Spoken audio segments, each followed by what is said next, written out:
राम राम बहन भाइयों माताओं, ज्ञान का 99 में आप सबका स्वागत है। श्री विष्णु भगवान की जय। आज हम श्रीमद् भागवत महापुराण 9वें स्कंद का 8वां दिन हम सब मिल सके सुनते हैं। हम सुनेंगे कि भगवान ने अहिल्या का तारण कैसे किया और वहाँ पे जाके सीता जी के स्वयंवर में कैसे भगवान की जीत हुई और सीता जी के साथ उनका विवाह हुआ। ये जानने के लिए हम सुनते हैं। श्री रामचंद्र भगवान ने की जय है। अहिल्या अर्थात बुद्धि मात्र काम सुखाई विचार करने वाली बुद्धि जड़ पत्थर से बन जाती है। कोमल बुद्धि ईश्वर के पास जा सकती है, जड़ पत्थर से नहीं। कोमल बुद्धि कृष्ण सेवा में द्रवित हो सकती है। कृष्ण कीर्तन से आज आनंद नहीं मिलता, क्योंकि काम सुख का चिंतन करते रहने से बुद्धि पत्थर सी हो गई है। जड़ बुद्धि चेतन में कैसे हो सकती है? जब कोई सदगुरु संत महात्मा मिल जाते हैं, तभी जब किसी पवित्र संत को चरण रज पावन करती है, तभी पत्थर से जड़ बुद्धि प्रभु के चरण रज से जागृत चेतना युक्त बनती है। अहिल्या बुद्धि रामचरण रस से शुद्ध सचेतन बनी। अहिल्या ने प्रभु से प्रार्थना की, मेरे पति ने मुझे श्राप देकर ठीक ही किया था, क्योंकि इस कारण से तो मैं आपका दर्शन पा सकी। उसमें ऋषि गौतम भी वहां आए। उन्होंने भी भगवान राम से कहा, मेरी पत्नी का आपने उद्धार किया। मैं आपको आशीर्वाद देता हूँ कि आपका वह सुंदर गुणवती कन्या के साथ हो। विश्वामित्र राम लक्ष्मण को लेकर राजा जनक की सभा में आए। इन कुमारों को देखकर राजा जनक सोचने लगे कि ऋषि कुमार है या राजकुमार। उन्होंने विश्वामित्र जी से पूछा, ये कौन है? विश्वामित्र, तुम तो महाज्ञानी हो, स्वयं ही निर्णय करो कि ये कौन है। जनक का एक और नाम है विदेह है। जो देह युक्त होकर भी देह धर्मों में अस्पृश्य हो, वही विदेह है। विदेह जीते जी मुक्त। जनक तो सुखदेव जी के भी गुरु है। धर्मराज जी कहते हैं कि ब्रह्मानुभव में तो विषय रस का भान भूल जाए वही ज्ञानी है। आसक्ति और विमान जीव को बांधे रखते हैं, ज्ञान इन दोनों का त्याग करते हैं। इन सभी इंद्रियां अपने अपने कार्य अर्थ में काम करती है। ऐसा मान कर करो कि ज्ञानी किसी भी विषय में आसक्त नहीं होते। इसी जगत में सब कुछ करते हुए भी वे ऐसी भावना रखकर काम करते हैं कि वे कुछ भी नहीं करते हैं। जनक राजा ने त्राकट किया, ये कोई परब्रह्मा है। जनक जी कहते हैं, अपने आंखों में से दूसरों को देखता हूँ, किंतु मेरा मन किसी को और आकर्षित नहीं होता है। मुझ में वैराग्य भरा है।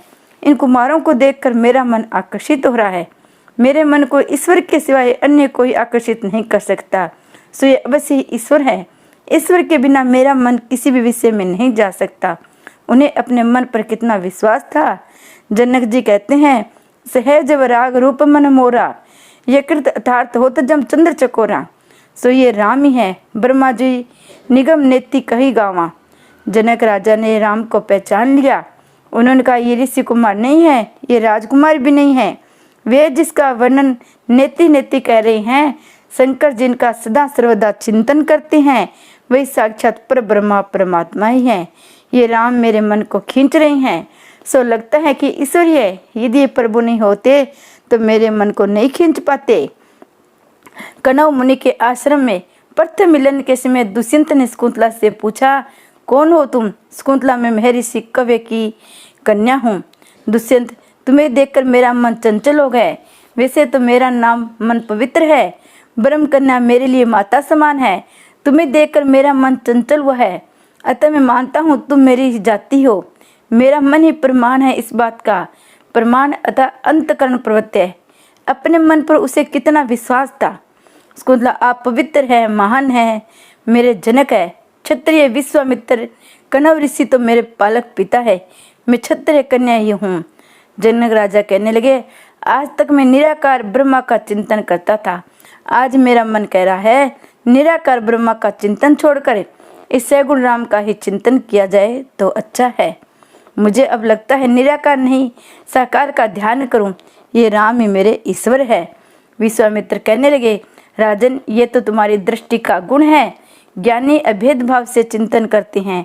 तुम्हारी वृत्ति ब्रह्माकार है, सो तुम्हें ऐसा लगता है, अन्यथा ये तो दशरथ राजा के पुत्र है। जनक तो महाज्ञानी है। उनकी प्रशंसा गीता में श्री कृष्ण भगवान ने भी की है।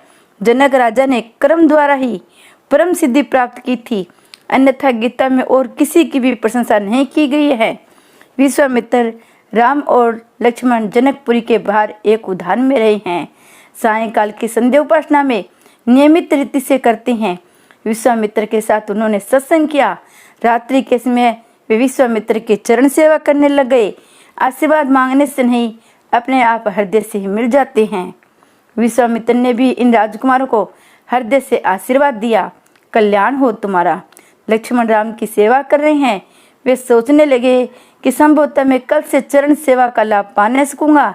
कल बड़े भैया का व्यय होगा, अतः उनकी चरण सेवा का अधिकार अब तो भाभी को ही मिलेगा। सेवा करने का ये मेरा अंतिम दिन है। कल से मैं सेवा कर नहीं पाऊंगा। राम की सेवा के बिना मुझे चैन नहीं मिलता। सेवा और स्मरण के बिना जिससे चैन न मिले वही सच्चा वैष्णव है। जो सेवा और स्मरण के हेतु जीता है वही वैष्णव है। लक्ष्मण को बड़ा दुख होने लगा कि सेवा का अधिकार और अवसर छीना जाएगा। उनका मन अकुलाने लगा, उनका हृदय भराया, आंखों में आंसू की बौछार होने लगी। प्रभु ने देखा उनका लक्ष्मण रो रहा है।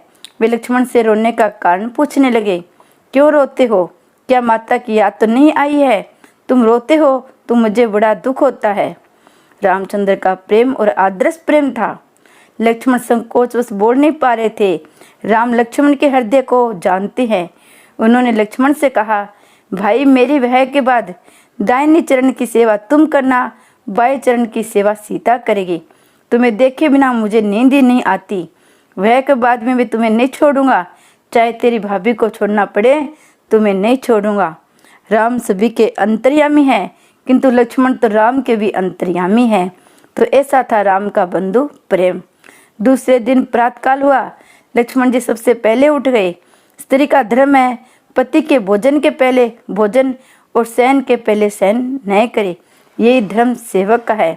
विश्वामित्र शालिग्राम की पूजा करते थे, सो राम लक्ष्मण को पूजा के लिए पुष्प, तुलसी दल आदि लेने के लिए उन्होंने उद्यान में भेजा। राम लक्ष्मण पुष्प और तुलसी दल एकत्र करने के लिए उद्यान में घूमने लगे। माली को चाचा कहकर पुकारा। माली ने पीछे देखा तो राम लक्ष्मण उसे बुला रहे थे। उसने कहा, मैं तो एक अधम सेवक हूँ। राम ने कहा, सेवक भले ही हो, किंतु हमसे तो आप बड़े ही हैं। राम की विनय से माली उन्हें बार बार नमन करने लग गया। राम सभी को एक समान मानते हैं, अतः उनके वनगमन में अयोध्या की समग्र प्रजा का अश्रु सावन कावन आश्चर्य की बात नहीं है। राम लक्ष्मण तुलसी को भी वंदन करते हैं। तुलसी को नित्य वंदन करने वाले को कभी बीमार नहीं होना पड़ता। प्रणाम के बिना कभी तुलसी दल न लो, उसे नाखून से मत तोड़ो। जब भी तुलसी दल चुनने का प्रसंग आए उसे प्रणाम करके कहो कि ठाकुर जी के चरणारविंद में चढ़ाने के लिए चुनने की अनुमति दे। तुलसी तो राधा जी का अवतार है। सायंकाल के बाद तुलसी को स्पर्श न करो। स्त्री का धर्म है प्रतिदिन तुलसी और पार्वती की पूजा करे। ऐसा करने से सौभाग्य अखंडित रहता है। उसी समय उद्यान में सीता जी भी आई। राम और सीता की दृष्टि का मिलन हुआ। इस दृष्टि से मिलन की कथा मात्र तुलसीदास जी के रामचरितमानस में आई है। वाल्मीकि रामायण, भावार्थ रामायण, आनंद रामायण, आध्यात्मिक रामायण आदि में नहीं है। सीता जी ने जगदम्बा को प्रणाम करके राम जैसा पति मांगा। सीता जी प्रार्थना करती है, जय जय गिरवर राज किशोरी, जय महेश मुखचंद चकोरी। देवी पूजी पद कमल तुम्हारे, सुनर मुनि सब होय सुखारे। राम लक्ष्मण पुष्पादि लेकर वापस आए। विश्वामित्र जी से कहा, जिस कन्या का स्वयंवर होने जा रहा है वह भी उद्यान में आई हुई थी। राम का स्वभाव बड़ा सरल है। उनके मन में छल कपट नहीं है। सरल स्वभाव, छुअत छल नाई। विश्वामित्र जी ने कहा, बस मैं जानता हूँ इसमें प्रतिदिन वे उद्यान में आती हैं, इसलिए तो मैंने तुम्हें वहाँ भेजा था कि वह तुम्हें देख ले। स्वयंवर समय आया। राजा जनक ने राज्यसभा में कहा, मेरी पुत्री जब 3 वर्ष की थी तब इस धनुष को घोड़ा बनाकर खेलती रहती थी। इस धनुष को भंग जो करेगा उसे मैं अपनी पुत्री का वह करूँगा। इस सभा में रावण भी उपस्थित था। बिना कारण कलेश करे, अपने जयकार स्वयं करे। जो स्वयं आत्म प्रशंसा करता फिरे वही रावण है। इस सभा में भी वह अपनी जय जयकार करने लगा। बिना कारण उसने राजा जनक से झगड़ा मोल लिया। धनुष उठाने का प्रयत्न करता हुआ वह अपने जय जयकार करने लगा। अपनी प्रशंसा अपने आप ही करे वही रावण है। पार्वती ने शिव जी से कहा, आपका शिष्य रावण बहुत अभिमानी हो गया है, कुछ ऐसा उपाय करे कि वह धनुष उठा ही न सके। 300 शिव सेवक सूक्ष्म रूप धारण करके उस धनुष पर बैठ गए। श्री शंकर भगवान ने की जय। जय श्री राम। लक्ष्मण जानकी की जय।